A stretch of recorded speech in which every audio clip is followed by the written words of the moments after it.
Good afternoon friend, teaching John में आपका स्वागत है। जैसा कि आपको पता है, Haryana HPSC PGT computer science के जो वैकेंसी है, न्यू वैकेंसी आउट कर दी गई है। जो आपका जो पोस्ट है वो 1672 पोस्ट है। जो कुछ रेस्ट ऑफ हरियाणा के लिए है 1594 पोस्ट है, कुछ मेवात कैडर के लिए 78 पोस्ट है। तो जो भी कैंडिडेट्स एलिजिबल हैं वो अपना अपना फॉर्म को फिलअप कर सकते हैं। तो एलिजिबिलिटी की हम बात करते हैं तो हम एलिजिबिलिटी में क्या होगा, एमएससी आईटी या फिर कंप्यूटर साइंस या फिर एमसीए 3 ईयर कैंडिडेट्स एलिजिबल होंगे, एमटेक कैंडिडेट्स एलिजिबल होंगे, बीटेक कैंडिडेट्स एलिजिबल होंगे। बीटेक के साथ एमटेक होना ही चाहिए, क्योंकि आप पीजीटी कंप्यूटर साइंस का टीचर बनने वाला 11-12 में, तो आपका तो जो मास्टर डिग्री होना ही चाहिए। एमसीए नोट डिस्टेंस अलाउड नहीं है, नॉन रेगुलर अलाउ नहीं है, only for regular candidates allow हैं। एमएससी में रेगुलर कैंडिडेट्स को ही अलाउ किया गया है। हाँ, तो कुछ कैंडिडेट्स का कहना है कि जो फॉर्म फिलअप कब से होंगे, तो फॉर्म फिलअप आपका हो जाएगा स्टार्ट 16 फरवरी से, और लास्ट डेट है आपका 9 मार्च। 5 बजे तक आप अपना फॉर्म को फिलअप कंप्लीट कर सकते हैं। तो कुछ कैंडिडेट्स का कहना है कि कितने चरण में एग्ज़ाम होंगे। तो पहले स्क्रीनिंग टेस्ट होता है, 100 मार्क्स का कंप्यूटर साइंस आता है उसमें। फिर आपका होता है जो मेंस लिखा जाता है, रिटेन क्वेश्चन रिटेन होते हैं एग्ज़ाम। फिर देन इंटरव्यू होता है।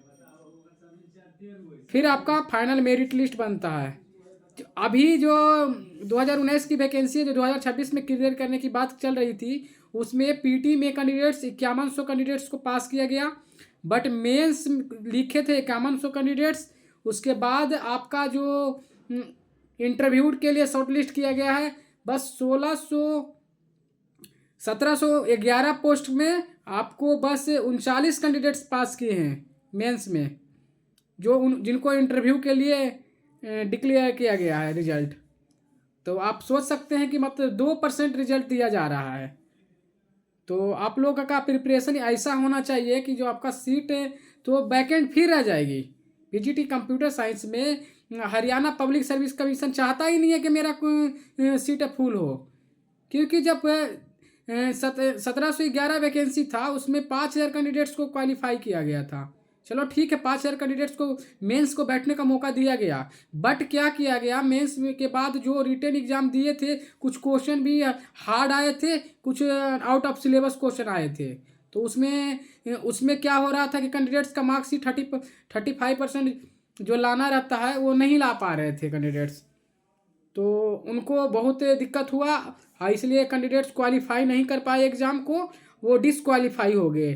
तो एचपीएससी को भी कुछ क्वेश्चन का लेवल थोड़ा नॉर्मल करना चाहिए, क्योंकि जो वैकेंट सीट रह जाइए तो ऐसे तो कुल सारे स्कूलें बंद हो जाएगी। जब आपने वैकेंसी निकाला है, उसको फिल नहीं कर रहे हो, तो फिर क्या किस मतलब की वैकेंसी निकालते हो आप लोग।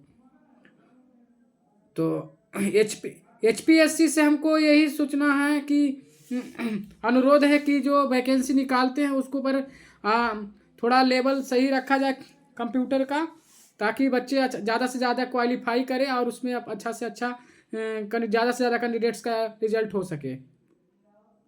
तो हाँ, तो उसमें क्या है ना कि आपको बीएड की योग्यता नहीं है, तो जो भी कैंडिडेट्स बीएड नहीं किए हैं उनको अगर बीएड कर लेते हैं तो बहुत अच्छा अपॉर्चुनिटी आपको आने वाला है टाइम में होगा, क्योंकि जो कंप्यूटर साइंस का डिमांड दिन पर दिन बढ़ता जा रहा है। हर स्टेट अपना अपना वैकेंसी निकाल रहा है, तो आपको बीएड करना ही चाहिए अगर टीचिंग लाइन में जाना है तो। अगर टीचिंग लाइन में नहीं जाना है तो कोई बीएड की योग्यता रखना ही नहीं चाहिए आपके पास। फिर इधर टीचिंग के लाइन की तरफ हो तो कोई बात ही नहीं है। अगर टीचिंग लाइन में जाते देखिए कि जवाहर नवोदय विद्यालय केबीएस कर दिया है बीएड अलाउ, धीरे धीरे ईएमआरएस भी कर देगा, डीएसएस भी कर दिया है। तो आप लोग अगर बीएड करते हो उसमें प्रमोशन में अच्छा मौका मिलेगा आपको। अभी जो ईएमआरएस है उसमें क्या प्रिफरेंशियल रखा गया है, यूपीएलटी ग्रेड है उसमें क्या प्रिफरेंशियल रखा गया है, बट उसमें भी आपका जो बीएड लागू कर दिया जाएगा कुछ दिन बाद। अभी कोर्ट केस चल रहा है यूपीएलटी ग्रेड में, तो उसका भी क्लियर हो ही जाएगा 2-3 महीने में। तो आप लोग तैयार हो जाएं कि आपका जो वैकेंसी है रेस्ट ऑफ हरियाणा में 1594 है और मेवात कैडर में आपका 78 है, मतलब टोटल 1672 पोस्ट के लिए 72 पोस्ट आपका क्रिएट किया गया है, न्यू वैकेंसी। क्योंकि आज ही रिजल्ट आया है मेंस का, वो आंकड़ा बहुत चौंकाने वाला है। तो इसीलिए दो धमाका एचपीएससी कर दिया पीजीटी के लिए, कंप्यूटर साइंस के लिए। एक तो रिजल्ट आया है मेंस का, उसके बाद आपका आपका न्यू फॉर्म भी फिलअप हो रहे हैं 16 फरवरी से। तो जो भी कैंडिडेट्स एलिजिबल हैं वो एलिजिबिलिटी हासिल कर लिए हैं, वो अपना फॉर्म को फिलअप करें। आपका फॉर्म 16 फरवरी से ओपन हो रहा है, 9 मार्च लास्ट डेट होगा। तो जो भी कैंडिडेट्स एलिजिबल हैं वो फॉर्म को फिल करें, और जो कैंडिडेट्स एलिजिबल नहीं हैं वो अपना एलिजिबिलिटी को पूरा करें, क्योंकि इसमें वैकेंसी में फिर वैकेंसी 50% खाली रह जाएगा। हम तो 50% ज़्यादा ही बोल दिए, और ज़्यादा मतलब 60-70% वैकेंट सीट खाली रह जाएगी। क्योंकि ये जिस तरह से आंकड़ा आ रहा है अभी चौंकाने वाला, उस तरह से तो सीट बस निकालना क्या है, बस निकालते न्यू एडवर्टाइजमेंट करते रहें। तो जो भी कैंडिडेट्स एलिजिबल हैं वो अपना फॉर्म को फिलअप करें। टीचिंग जोन की तरफ से ढेर सारी बधाई। Thank you.